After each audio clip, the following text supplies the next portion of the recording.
Cairo, Sept 2, Reuters. In Egypt's new capital on the outskirts of Cairo, residents will use smart cards and apps to unlock doors and make payments, and surf the web on public Wi-Fi beamed from lampposts.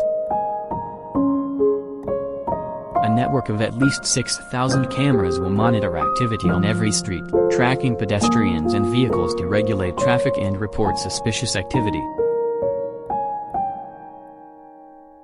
Its smart city design is a world away from parts of the existing sprawling capital, where creaking infrastructure can mean patchy internet and phone coverage. Doormen at densely built apartment blocks form a human network of lookouts, and administrative errands can involve hours of queuing. The city being built from scratch in the desert, so far called the new administrative capital, is designed to hold 6.5 million residents and is expected to open to its first civil servants later this year. How much Egypt's center of gravity shifts from Cairo to the new capital, 45 kilometers from the Nile, is unclear. For many ordinary Egyptians, for whom the bustling city has been home for generations, the move and cost would be unthinkable.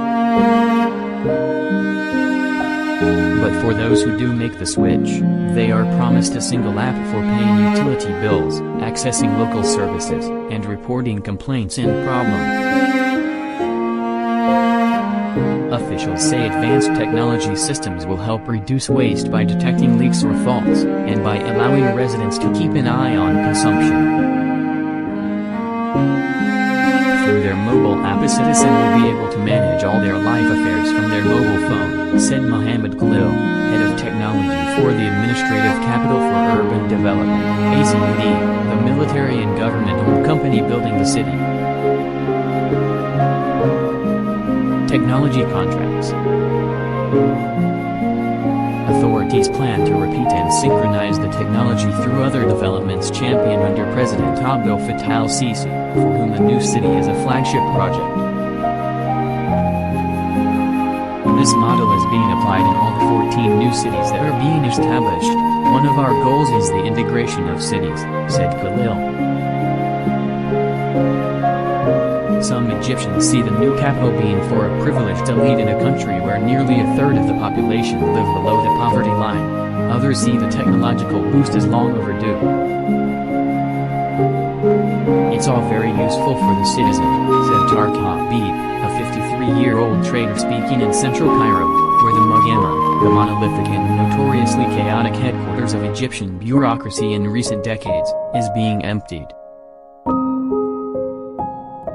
Technology and communications contracts for the new capital total $640 million, which could rise to $900 million in later phases, Khalil said.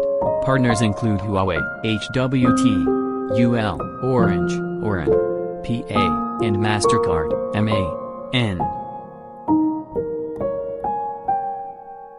A surveillance system developed by Honeywell, Hondato, will monitor crowds and traffic congestion, detect incidents of theft, observe suspicious people or objects, and trigger automated alarms in emergency situations, the company says.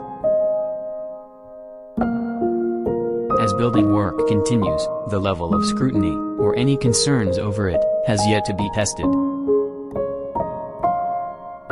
Officials say surveillance technology would be aimed at detecting crime and enhancing safety, and that data will be protected by Egyptian law and international standards.